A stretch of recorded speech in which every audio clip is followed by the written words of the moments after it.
Assalamu alaikum मेनू बच्चों आज पढ़ो इस क्लास 6 इंग्लिश तमक पढ़ो आज लेसन स्टोरीजो मज यमुक नाव टेल ऑफ टू बर्ड्स कहानी दोन परिंदन हज दोन बर्ड्सन हज. Let's begin. A mother bird and her two young ones lived in a forest. अख मदर बर्ड मन हज मोज तो बे तम सिंद लकट ज बच्चे हसा जंगलस मज रोजान. The mother was killed in a storm and the young birds were separated from each other. जो इनकी माँ थी वो मर गई. सो मई एक तूफानस में जब तूफान आया तो वो मर गई. तो यम सिंद लकट बच्चे गई अख निश अलग. Each found a different home. तो दशवे यम बच्चे पे अकिस जाए अकिस मिला रोजन जाए अकिस जाए तो बेकिस जाए. There once lived a bird and her two newborn babies in a forest. They had a nest in a tall, shady tree, and there the mother bird took care of her little ones day and night. वक्त अकिस times मज कि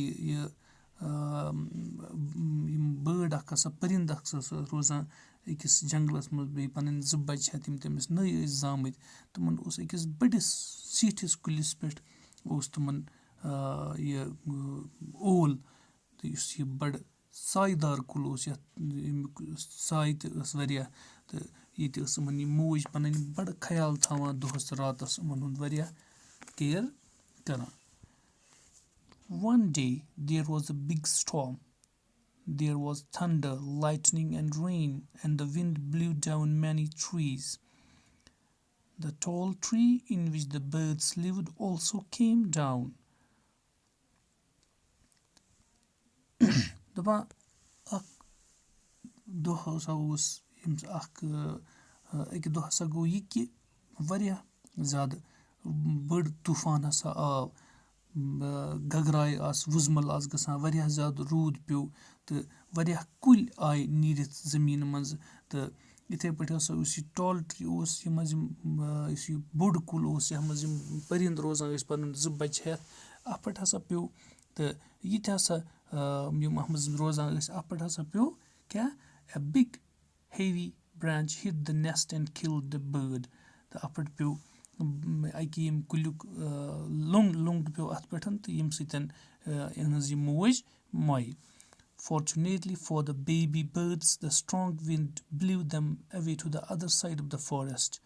One of them came down near a cave where a gang of robbers lived. The other landed outside the Rishi's ashram a little distance away. दपा यह किस्मत कि मतलब मोज मई मगर पान किस्मत कि तुल हवन नियन अख त्रोन अकिस साइडस तो ब्या त्रोन बेकिस साइडस बेकिस जाए तुल हवन पानस सत तो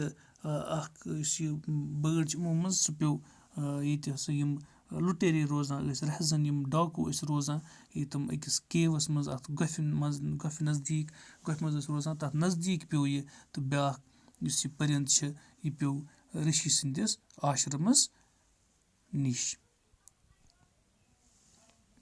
Days passed and the baby birds became big birds. One day the king of the country came to the forest to hunt. He saw a deer and rode after it. It ran deep into the forest, followed by the king. Soon the king lost his way and didn't know where he was. दपा कह दुहा गसान यम baby birds यम बने one बड़ परिंद. अक दो मुल्क बादशाह अपर गसान शिकार करने अत जंगलस मज वुच अख हिरन तो यह दौरियो अमिस पते तो यह हिरन गई जंगलस मज वारिया अंदर घुसे यह वारिया अंदर तो बादशाह तो गो पते अमिस तो बादशाह रव वत अमिस पई बह कत छुस. He rode on for a long time till he came to the other side of the forest where he Tired by then, he got off his horse and sat down under a tree that stood near a cave. تہٕ یُتھُے یہِ واریاہَس کالَس پَکان روٗد أمِس پَتَے اَتھ جنٛگلَس منٛز تہٕ یہِ اوس وۄنۍ اوٚتَن تانۍ تھوٚکمُت یہِ ووٚتھ پنٛنہِ ییٚمہِ گُرِ پٮ۪ٹھ بۄن تہٕ بیوٗٹھ أکِس کُلِس تَمہِ کِس چھاوَس منٛز بیوٗٹھ تَمہِ کِس سایَس منٛز بیوٗٹھ أکِس گۄپھِ نزدیٖک. Suddenly he heard a voice crying out, "Quickly, hurry up, there's someone under the tree. Come and take his jewels and his horse. Hurry, or else he will slip away."